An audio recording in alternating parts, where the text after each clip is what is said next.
Holding Isabella's hand, Vittorio leads her into his workspace. The natural light filtering in is dim, making it hard for Isabella to see clearly at first. As her eyes adjust, she notices rows of simple wooden coffins of various sizes lined against the wall. The air carries an unfamiliar scent, a mix of fresh wood and something sharp and potent like alcohol. Vittorio guides her to a long wooden table draped with a canvas cover. "I am an undertaker," Vittorio says calmly, turning to look at her. "Do you know what's under this cover?" Isabella shakes her head, a slight tremble in her voice. "No, I don't." "And do you know what undertakers do?" he continues. "You put people underground," Isabella answers hesitantly. "That's right," Vittorio says with a nod. "But there's more to it. Donato and I are the last people to care for these souls before they reach their final resting place." He glances at the canvas. "Do not be afraid, Isabella. I'm here with you."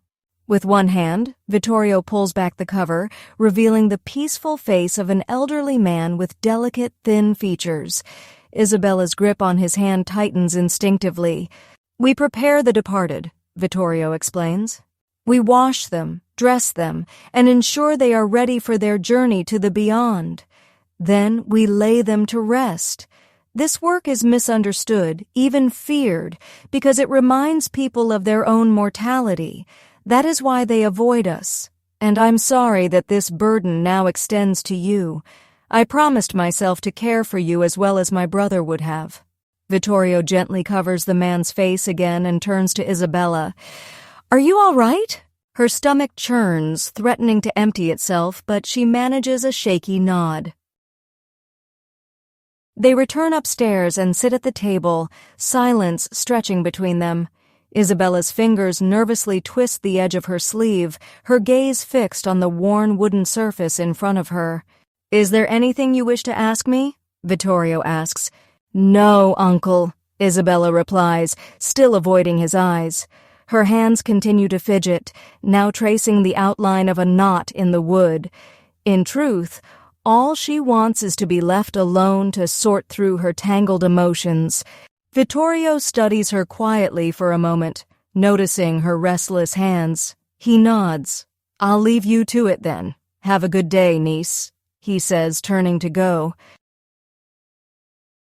On a crisp early spring day with the sun high overhead, Isabella returns from another trip to the well, setting her heavy bucket down on the ground. She pauses, a smile forming as she admires the first blooms of the season. Primroses, crocuses, and violets adding splashes of color to the tangled backyard. But it's the delicate snowdrops, as pristine as winter's last breath, that captivate her the most. Vittorio steps out of his workshop, brushing sawdust from his clothes, and notices Isabella lost in her thoughts. "They're beautiful, aren't they?" he says, startling her slightly. Sensing her contentment, he watches as she responds, her voice warm with affection. "I love flowers." She picks a light purple crocus and inspects it before trying, unsuccessfully, to catch its fragrance. "Back at home I took care of the flower beds in the vegetable garden. My papa taught me, and I managed it well." Curious to hear more, Vittorio asks, "What did you grow in your garden?" Isabella's eyes soften with memories. "Cabbage, onions, leeks, garlic, turnips, carrots, beans, lettuce, radishes. I knew how to tend them all." Vittorio surveys the tangle of bushes and weeds overtaking the yard. "This place was a proper garden when I first moved in, but I never kept it up. I didn't have the time, and I didn't know how. Your father was the one who spent more time with our mother, learning to tend to our garden. If you'd like, we could bring this one back to life." Isabella looks at her uncle, emotions flickering in her eyes. She bends down, grabs the base of a young sprouting bush, and pulls with all her might. After a moment, she stops, out of breath. "It's too hard. I'm not strong enough." With a gentle nudge, Vittorio steps forward and tries to pull the bush himself, only to fail. "Well, this stubborn thing isn't going anywhere. Wait here." Moments later, Vittorio returns with a shovel and quickly uproots the bush. Glancing at the rest of the overgrown yard, he sighs. We might have a bigger job on our hands. Disappearing into his workshop, Vittorio soon reemerges with Donato, who is carrying a selection of tools. Isabella, who has never spoken to Donato, watches him cautiously. Donato, Vittorio commands, we're going to start a vegetable garden. I need you to clear this mess. Donato surveys the yard and, without a word, begins digging with a steady, tireless rhythm. Watching him work, Vittorio leans toward Isabella and whispers, He's used to digging graves all day. If you don't tell him to stop, he might dig clear down to the gates of hell. Over the weeks, a new rhythm forms within their small household of 3. Isabella gradually warms up to Donato. Their peculiar relationship revolves around Isabella directing Donato on where to dig, which he does without hesitation or complaint. This arrangement fills Isabella with excitement as she hops from row to row in the newly seeded soil, her energy infusing the garden with life. Vittorio, who has worked alongside Donato for years, knows how to manage his reserved and sometimes unsettling demeanor, particularly around others who might find him odd or unpredictable. Yet despite this familiarity, Vittorio remains vigilant. He doesn't entirely trust Donato's behavior in Isabella's presence, aware that even he cannot predict how Donato might act around a young girl. One day, while Vittorio is alone in his workshop preparing a body, Isabella steps inside for the first time on her own. Startled, Vittorio quickly covers the body lying on the preparation table, surprised that Isabella would willingly enter a place most would find deeply unsettling. "Uncle, can I use Filippo's droppings?" she asks, her tone straightforward and unbothered. Momentarily stunned by the unexpected request, Vittorio manages a hesitant yes, without fully grasping her intentions. Isabella gives a quick nod and leaves as abruptly as she came. Curious, Vittorio opens the door slightly and peers outside to see what she's up to. He watches as Isabella gathers Filippo's droppings and loads them into an old wooden wheelbarrow. With visible determination, she pushes the heavy load toward the garden and begins spreading the manure over selected rows of seedlings. Even from a distance, the sweat glistening on her brow is evident. A faint smile crosses Vittorio's face as he closes the door and mutters to himself, "If the summer heat gets too fierce, the smell of decaying bodies will be the least of our worries." "Congratulations, my niece. This stew is delicious. Some of the best carrots and turnips I've ever tasted," Vittorio says with a satisfied look, his eyes softening as they settle on Isabella. "I know you've worked very hard on this garden, and I'm proud of you." Beaming with quiet pride, Isabella moves to pick up the pot of stew. "Would you like some more, Uncle?" "No, my dear, thank you. This was a lovely dinner," Vittorio replies, placing his wooden cutlery down and leaning back in his chair. "I'll take care of the dishes. I know you have work to do," Isabella says, already beginning to clear the table. Vittorio's faint smile lingers as he watches her busy herself with the task. For a moment, his thoughts drift. Is this what it's like to have a feminine presence in one's life? Is this some kind of fatherly feeling I have toward this young girl? Perhaps. This is something I've been missing all along. With a renewed sense of purpose, Vittorio stands, collects a book, ink, and quill, and glances out the window. The reddish hue of the sky signals the approaching night. He lights a few candles, placing them on the table to illuminate his work. Vittorio sits down, deeply focused as he carefully inscribes the identity and details of the deceased woman lying on the table downstairs. The quiet is broken only by the rhythmic scratch of the quill against paper. Isabella, having finished her chores, joins him and sits nearby. Resting her arms on the table, she leans in, watching the steady movement of the quill. "I wish I could do that," she says softly, her voice breaking the silence. "Do what?" Vittorio asks without looking up, his focus still on his work. "Write. It's so beautiful." she replies, her tone filled with quiet admiration.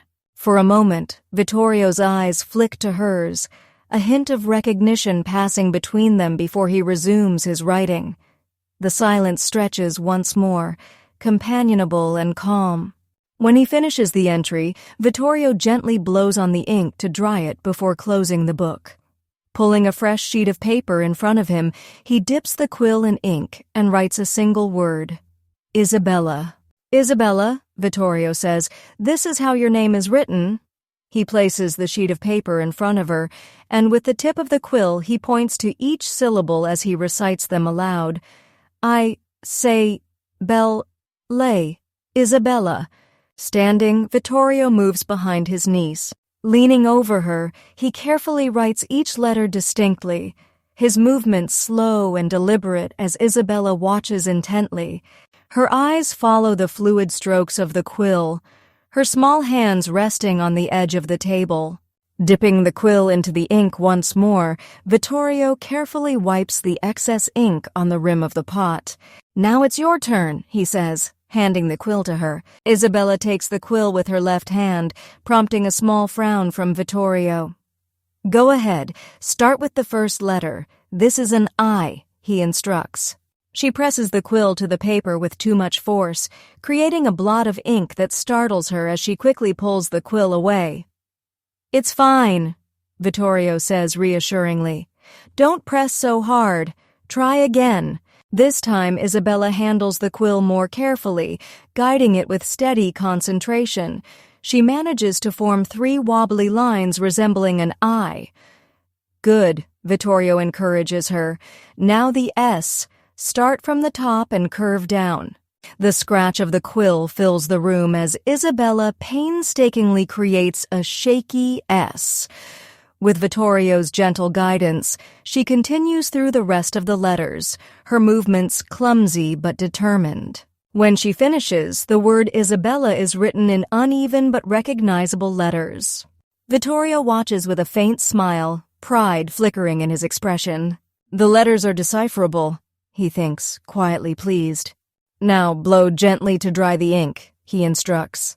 Isabella leans forward, carefully puffing air across the page. There, Vittorio says, pointing at the word. That's your first word, Isabella. Beaming, Isabella tilts her head toward him, her excitement barely contained. Can I do more? She asks eagerly. Yes, of course, Vittorio replies, his tone softening. Fill up the page. Without thinking, he places a light kiss on the top of her head before returning to his seat beside her. Isabella dives into her task, completely absorbed in copying her name again and again. Vittorio sits in silence, his smile fading into an expression of quiet contemplation. Watching her, he feels the weight of unexpected emotions stirring within him. Where did that kiss come from? Why did I do that? Are my feelings for her growing deeper than I realized? The questions linger, unbidden and unsettling. His gaze remains fixed on Isabella as she scribbles on the page, her concentration unbroken, unaware of his inner turmoil. Vittorio, lost in thought, barely registers the clumsy letters she is proudly mastering. The sun stands high in the sky on a warm summer day. Isabella pauses her gardening, leaning on her hoe as she wipes the sweat from her forehead with her forearm. She glances toward the road and spots Vittorio and Donato returning with the cart. As always, they open the wide double doors and back Filippo into the courtyard, maneuvering to unload their grim cargo with practiced efficiency. Turning back to her task, Isabella pulls the rope of the well, hoisting up a bucket brimming with cool water from its depths. She rests the container on the ledge and splashes her face with both hands, savoring the refreshing relief before carrying the heavy bucket back to the patch of land she is tending. In the evening, Isabella practices her writing on a wax tablet Vittorio had gifted her.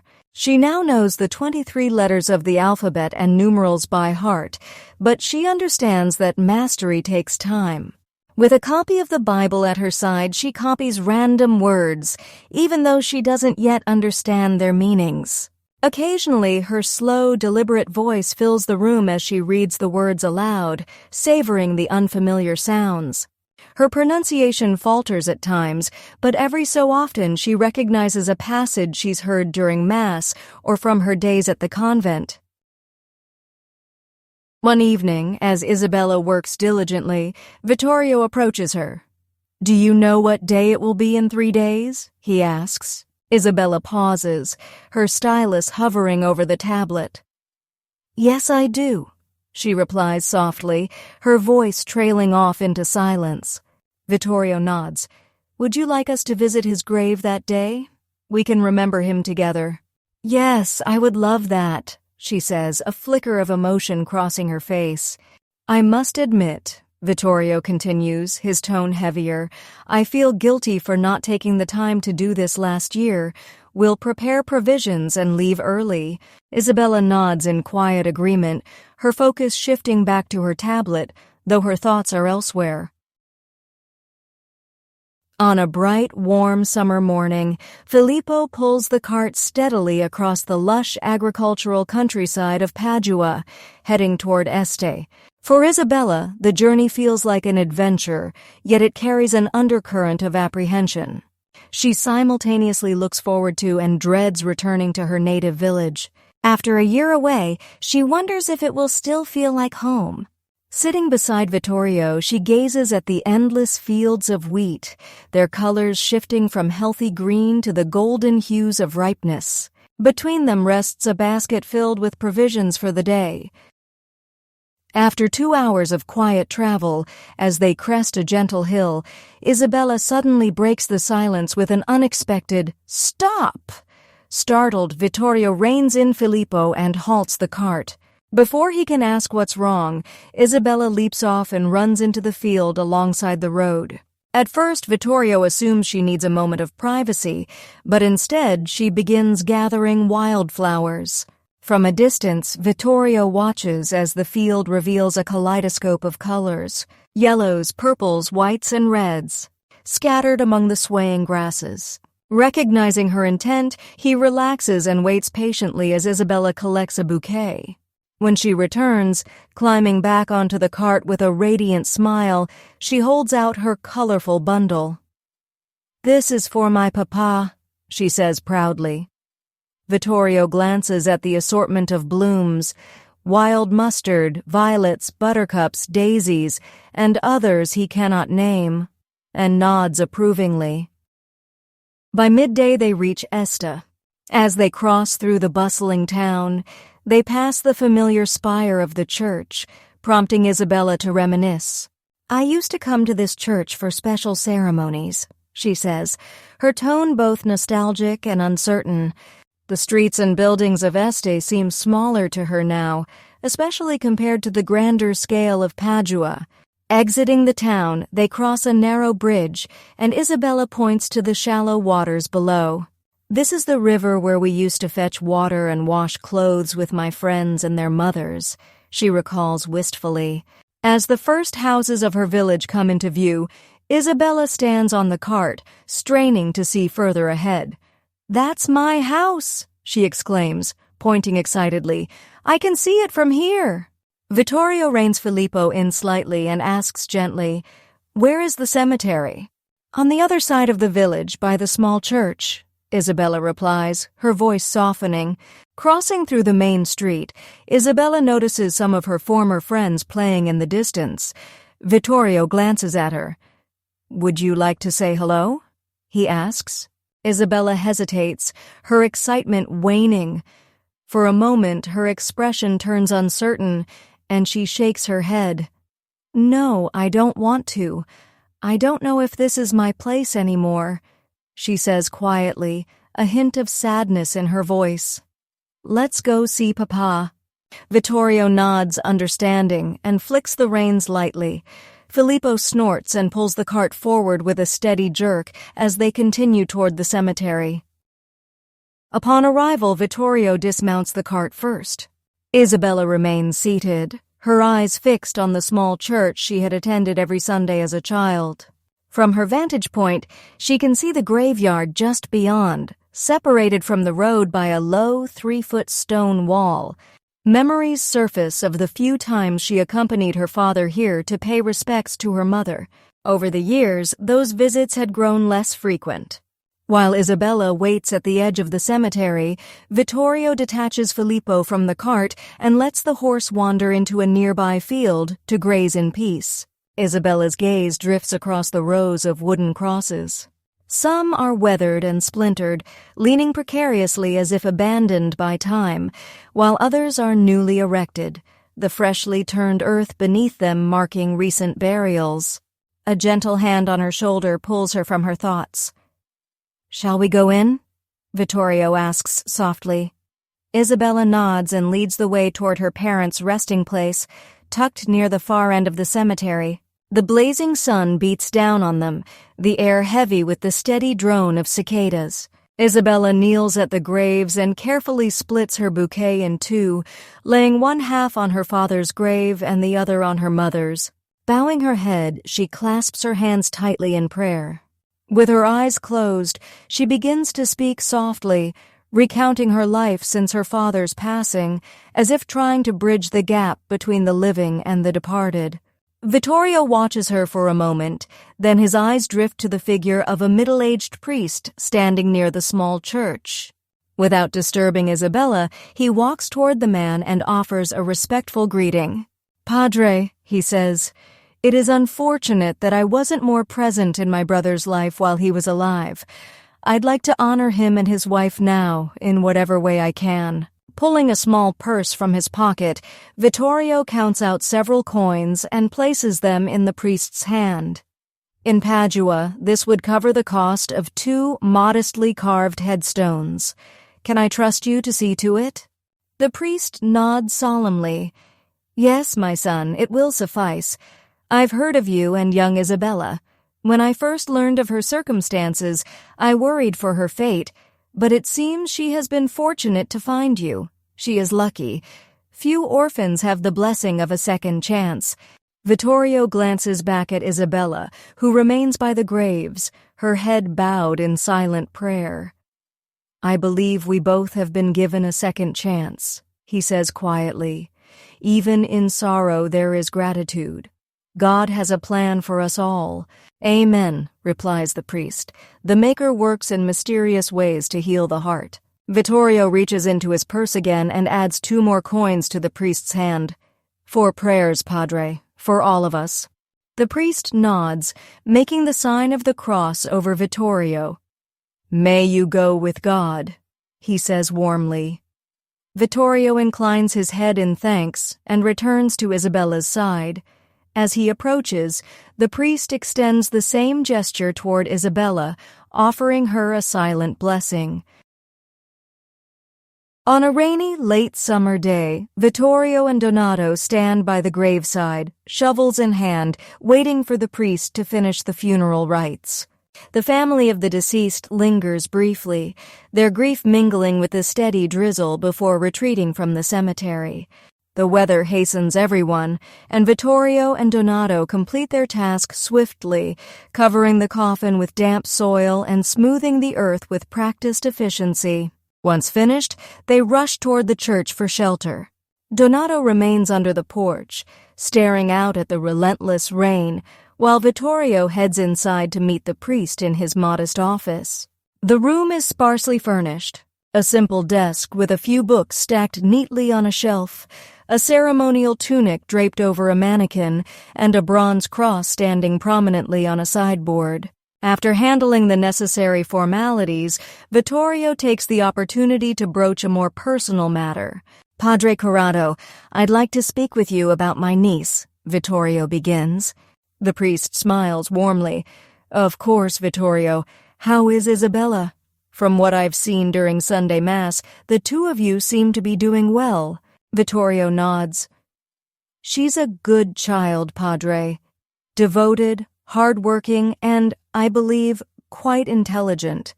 For the past 5 months, I've been teaching her to read, write, and count, but I've reached the limit of what I can teach her myself. I was wondering if there's a way for her to continue learning. Perhaps a teacher, The priest leans back in his chair, considering Vittorio's request. The pursuit of knowledge is commendable, even for a girl. Some of my colleagues would disagree, but I maintain that a certain level of education can benefit women. It equips them to manage a household efficiently and share some of the burdens their husbands carry. However, such education should align with the natural roles and cognitive abilities of women to prevent misuse of their learning. The priest pauses, then continues. You have two options. You could send her to a convent. There, she could either dedicate her life to God or stay for 5 or 6 years before you arrange a suitable marriage for her. Alternatively, I could ask my assistant to include her in the clerical classes we run every Saturday. We already have one girl attending, so she wouldn't be alone. Vittorio hesitates, then replies, My niece and I have built a life together. She's endured enough loss, and sending her to a convent might feel like another abandonment. I don't want her to think I've left her behind again. Could she join the Saturday classes instead? The priest nods thoughtfully. It's possible. As I said, we already have one girl attending, and I'm sure my assistant wouldn't object to another. I'll speak with him and give you my answer after Sunday Mass.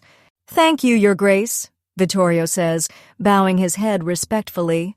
The priest stands and makes the sign of the cross over Vittorio. You are a valued member of this community, Vittorio. God sees your efforts. Go in peace, and I will see you on Sunday. Vittorio thanks him again, his voice steady despite the weight of the conversation, and steps out to join Donato under the shelter of the porch as the rain continues to fall. On a pleasantly warm late afternoon, Vittorio walks toward the church. Just before rounding the corner and bringing the grand edifice into view, the bells begin to chime. As he arrives, he takes a moment to admire the structure, even though he visits nearly every other day. A dozen boys exit the church in an orderly manner, but once outside, they burst into playful chaos, running and teasing each other without a care. Moments later, Isabella and a young woman emerge. Spotting Vittorio, Isabella's face lights up, and she runs toward him with the unrestrained joy of a 10-year-old. How was your lesson? Vittorio asks, his smile mirroring hers. I really enjoyed it, Isabella replies simply, her enthusiasm shining through. As they start their walk home, Isabella turns and waves toward the young woman. See you next week, Bianca, she calls cheerfully. Bianca glances back briefly, offering only a faint nod of acknowledgement. As they stroll back, Isabella eagerly recounts her day. The monk is a bit strict, but I think I'll learn a lot from him.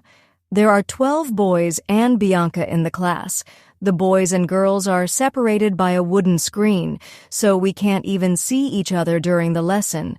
Today, the monk taught us a passage from the Bible. We had to copy it, and he taught us some Latin words, too. Did you make any new friends? Vittorio inquires. Not yet, Isabella admits.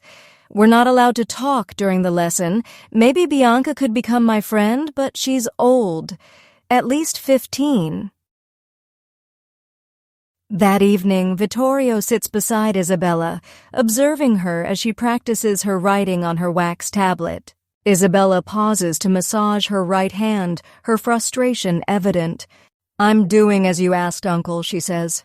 I'm only writing with my right hand now, but it's hard. The monk said my handwriting isn't good enough yet, and I need to practice more.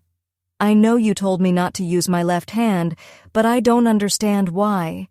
It doesn't feel wrong.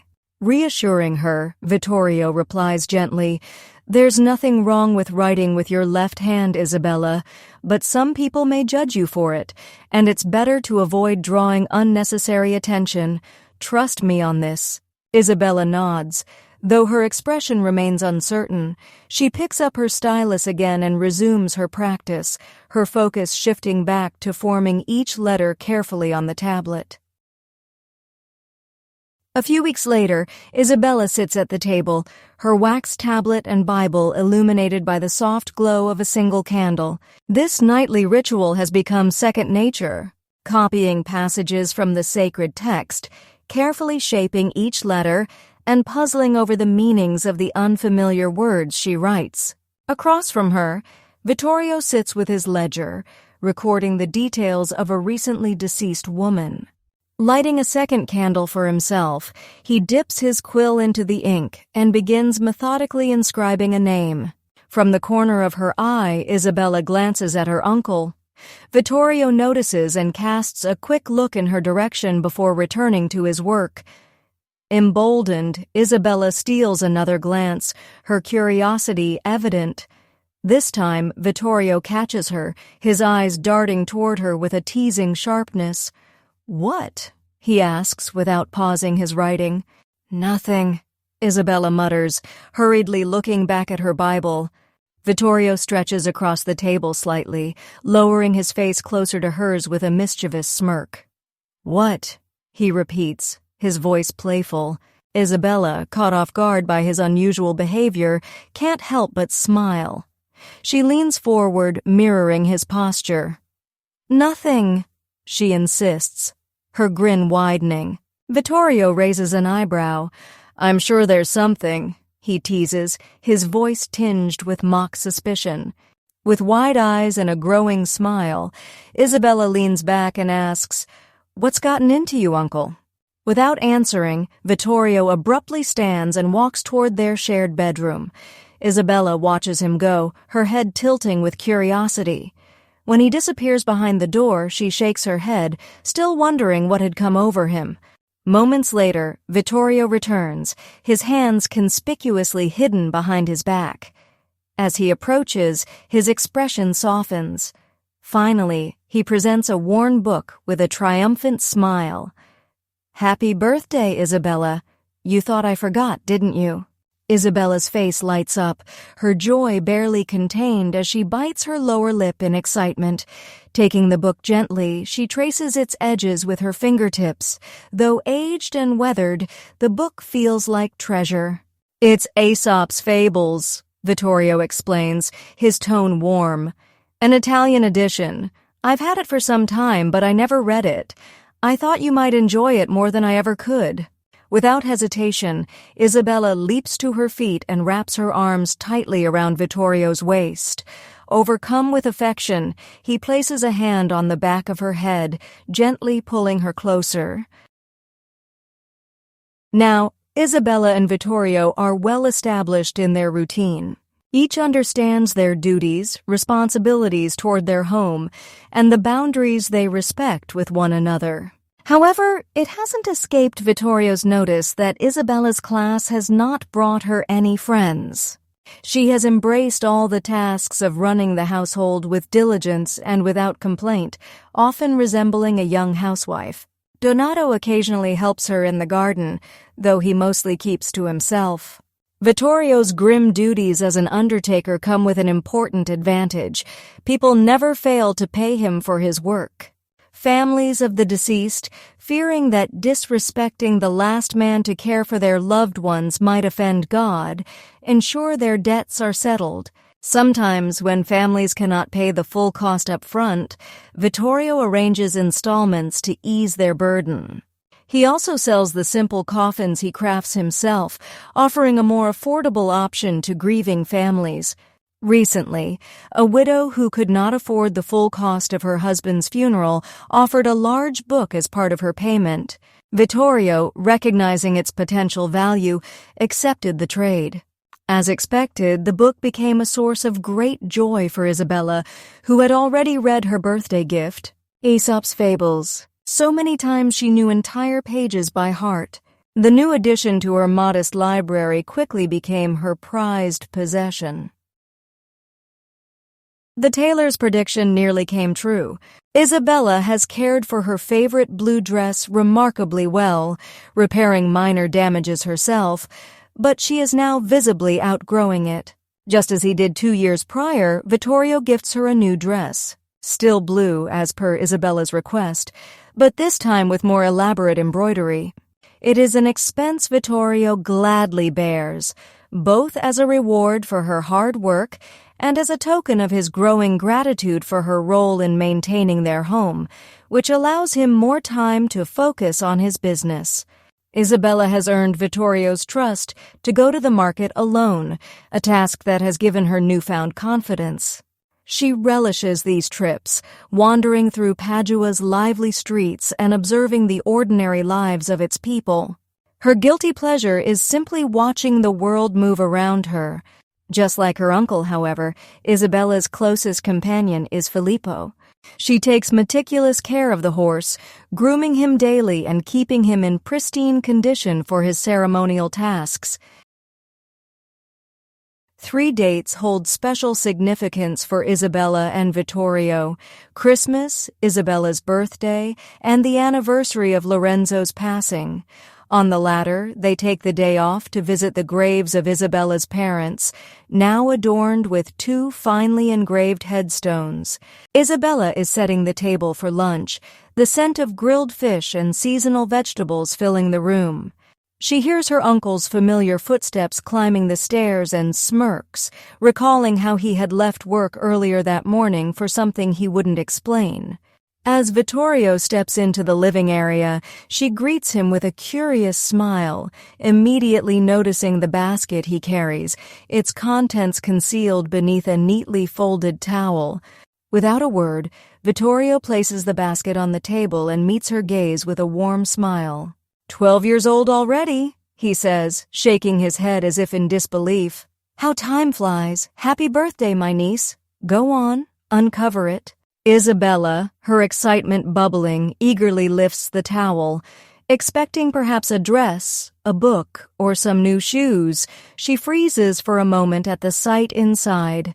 A tiny ginger kitten, wide-eyed and trembling. Her expression melts into pure joy, tears welling up as she clasps her hands to her face. Is it mine? She asks breathlessly. Vittorio nods. He's all yours. I love him, Isabella exclaims, her voice quivering with happiness. Thank you, Uncle. Thank you so much. She reaches into the basket, gently scooping up the frightened kitten, which lets out a high-pitched meow as it squirms in her arms. Undeterred, Isabella holds it close, planting soft kisses on its tiny head. What's his name? He's a boy, Vittorio replies. 9 weeks old from what I'm told. He doesn't have a name yet. Sitting down with the kitten nestled in her arms, Isabella strokes its soft fur, her smile brighter than ever. His name is Rosso, she declares confidently. Rosso it is, Vittorio agrees with a nod. During lunch, Isabella is too preoccupied with her new companion to eat much, but the little one eagerly devours half a fish, his tiny paws batting at the flaky pieces. Rosso quickly finds his place in the household, becoming a beloved member of their small family. As the winter days pass, he spends his time curled up by the fire, grooming himself or napping in Isabella's lap. At night, he sleeps contentedly beside his young mistress, his purring a constant source of comfort. Early February brings an especially bitter cold. The northern wind from the Alps howls through the streets, its piercing whistle slipping through every crack and crevice. Outside, buckets of water remain frozen for days. On one particular night, despite the fireplaces being loaded with logs, the chill seeps into the house. The wind roars through the chimney ducts, dulling the flames and leaving the rooms icy. In her bed, Isabella shivers uncontrollably, clutching Rosso tightly against her chest. The kitten squirms slightly but nestles closer, seeking warmth. Turning toward Vittorio, Isabella whispers, "I'm so cold."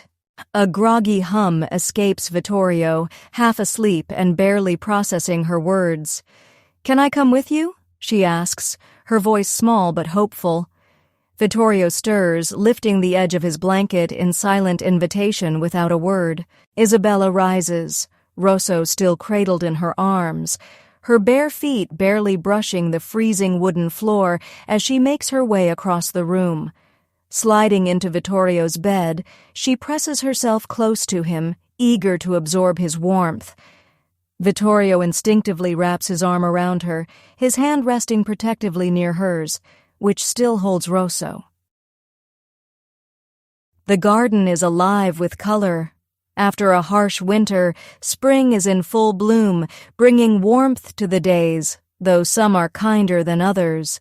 Today is one of those generous days.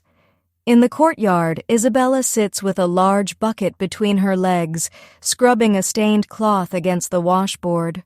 She pauses for a moment, glancing toward the garden, where Rosso carefully explores the vibrant herbs, his nose twitching as he takes in the myriad scents. Picking a damp shirt from the basket beside her, Isabella walks to the clothesline and carefully drapes it over the string, letting the sun's rays work their magic. As she continues her task, Vittorio steps out of his workshop and heads toward the well. He hauls up a full bucket of water, resting it on the well's edge before scooping a generous serving into his wooden bowl. The cool water offers brief refreshment as he drinks, savoring the momentary pause from his work. Walking toward Isabella, Vittorio watches her diligently tend to her task, her movements methodical and practiced. "Having a good day?" he asks casually, attempting to spark a conversation. Without pausing, Isabella grabs another damp shirt and stretches it along the line. "It's a perfect day for washing clothes," she replies with a small smile, her voice light with contentment. Vittorio's gaze lingers for a moment, noticing how her clothes now sit differently on her growing frame. The faint curve of her chest hints at changes he knows are inevitable.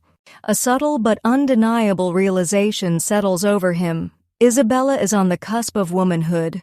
For the first time, he feels a pang of uncertainty, recognizing that this is a new challenge, one he cannot navigate alone. He will need help. Someone to guide her through these changes in a way he cannot. Breaking his own reverie, Vittorio tosses the remaining water from his bowl into the garden, the droplets scattering among the flowers. With an awkward smile, he says, "I'd better get back to work. See you at dinner." Before retreating to his workshop, his thoughts heavier than when he had stepped outside. Exiting a modest house on the outskirts of Padua, Vittorio and Donato carefully carry a coffin toward the waiting cart, with the priest following closely behind. Once the coffin is securely loaded, Vittorio turns to the cleric. "Padre Corrado, would you like to ride back with us?" The priest glances around, taking in the serene surroundings with a contented expression. "No, thank you, Vittorio. It's such a pleasant day. I think I'll enjoy the walk." "Padre, would you mind if I joined you?" Vittorio asks hesitantly. "Not at all, my son," the priest replies warmly. Vittorio turns to Donato, who is already seated on the cart. "Go ahead, Donato. I'll catch up with you shortly." Donato adjusts his position, takes the reins, and gives Filippo a light snap to start the cart on its way. As Vittorio and the priest walk side by side along a gentle incline overlooking the fields, the cleric glances at him curiously. "What's troubling you, Vittorio?" he asks. "Troubling me?" Vittorio repeats, feigning ignorance. The priest's brow furrows. "Why else would you walk with me? This isn't like you. For an ordinary matter, you'd simply ask during confession. This must be something more personal, or perhaps something you feel ashamed to discuss." After a pause, Vittorio sighs. "You're right, Padre, it's about Isabella." "Is she giving you trouble?" the priest asks, concern flashing across his face. "No, nothing like that," Vittorio reassures him, though his tone carries a trace of hesitation. "Well, perhaps, in a way, she's growing up, and there are certain matters I don't feel comfortable or equipped to address with a young woman." The priest stops walking, nodding in understanding. "Ah, yes, there are indeed aspects of a woman's life that we men are not meant to meddle in. I see your dilemma." Vittorio exhales in relief at being understood. "I don't have anyone else I can turn to for this. I was wondering if you might be able to recommend someone who could guide her." The priest considers for a moment before offering a suggestion. "The most straightforward solution would be to send her to a convent. The sisters there can teach Isabella about the responsibilities and challenges of womanhood. They can also prepare her for her future role as a wife and mother. Yes, that seems like the best course of action, Vittorio agrees. Do you have a recommendation? My suggestion would be the Praglia Abbey, the priest replies thoughtfully. It's a bit more remote, but I know the mother there personally. She runs a disciplined and enriching program that will provide Isabella with a better education than the local convent can offer. The distance from her current environment might also be beneficial, giving her space to focus without distraction.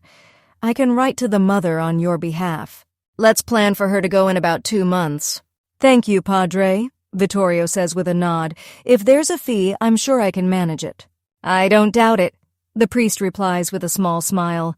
Since we're on the subject, has Isabella made her first communion? If not, this would be an ideal opportunity to arrange that as well. Vittorio nods again. Farmers are scattered across the fields, tending to their crops under a sky dotted with large, fluffy white clouds. On a dirt road, Filippo steadily pulls the cart where Isabella and Vittorio sit, their conversation growing more heated with each passing moment. Isabella, her brows furrowed in mild frustration, looks straight ahead as she says, I don't want to go. I don't need to go. Vittorio turns to face her, his voice calm but firm. Isabella, there are things I cannot teach you. You need more than I can provide. I don't need anything else, Isabella protests, her hands gesturing emphatically. I take care of the house. I cook. I tend the garden, look after the animals, and I go to the market. What else do you want from me? I do everything you ask, and now you're saying it's not enough? She crosses her arms and looks away toward the fields, her expression a mix of hurt and anger. Please, Isabella, Vittorio says, softening his tone. Be reasonable. I'm not asking for more from you. This is for your benefit, I promise you. Isabella mutters under her breath, barely audible. I bet this is some plan between you and the priest. Maybe you want to marry me off. Maybe you're trying to get rid of me. Vittorio stiffens, his voice rising slightly. Isabella, I would never do that to you. This is only for 2 months. You need more religious education with the sisters. Your communion is important, and this will prepare you for it. Isabella finally turns to face him, her eyes narrowing. I've been learning plenty about religion. Isn't that what I've been doing every Saturday in class? And what about Filippo and Rosso? Who's going to take care of them while I'm gone? You don't have time. Don't worry about them, Vittorio says, trying to reassure her. Filippo will be fine, and Rosso is busy hunting mice all day anyway.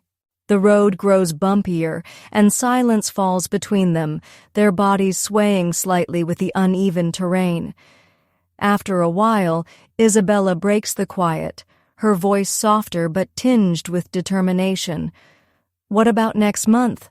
We have to visit my papa and mama. I don't want to miss it. Vittorio glances at her, his tone gentle. I'll make sure we don't. The Abbey is almost on the way to Este. I'll arrange it. On the horizon, the Abbey came into view, an imposing structure nestled at the base of a foothill, surrounded by neatly arranged vineyards. Its vast stone walls exuded an air of strength and solemnity, the high-set windows designed to keep intruders out and shield the Abbey's inhabitants from worldly distractions. The building, with its rigid lines and towering presence, seemed to project both devotion and quiet hostility. Vittorio and Isabella dismounted the cart, their gazes drawn to the Abbey's large wooden doors. As they approached, the doors creaked open, and a middle-aged woman emerged, her steady stride radiating authority. From a distance, she called out, Signor Vittorio, I presume. I am Mother Maria. Vittorio turned to face her, offering a polite nod. Good day, Mother Maria. Allow me to introduce you to Isabella. The mother's sharp gaze softened as she stepped toward the young girl. Taking Isabella's hand in hers, she said warmly, I am so pleased to have you with us, young lady. I've heard many good things about you. I'm certain you'll find your time here rewarding. Isabella nodded, her response polite but muted, her expression unreadable. After a brief exchange, during which Vittorio gathered that he would not be permitted to enter the abbey, it was time to part ways. Sensing the moment's weight, Isabella stepped closer to him, her voice trembling slightly. "Will you come to visit me?" she asked. Vittorio glanced quickly at Mother Maria, catching the subtle shake of her head. Turning back to Isabella, he forced a smile, his voice steady despite the ache in his chest. "I'm sorry, Isabella. I'm not allowed, but I'll be back to take you to visit your parents. I promise." He stepped forward, intending to embrace her, but Isabella instinctively stepped back, avoiding the gesture. Vittorio paused, the sadness evident in his eyes. "I'll be back in a month and a half," he said quietly, then climbed onto the cart. Before departing, he tipped his hat to Mother Maria in farewell, urging Filippo forward. As the cart trotted away, Vittorio glanced over his shoulder. Isabella was still standing where he'd left her, her figure small against the vastness of the abbey, her eyes fixed on the cart as it carried him further and further away.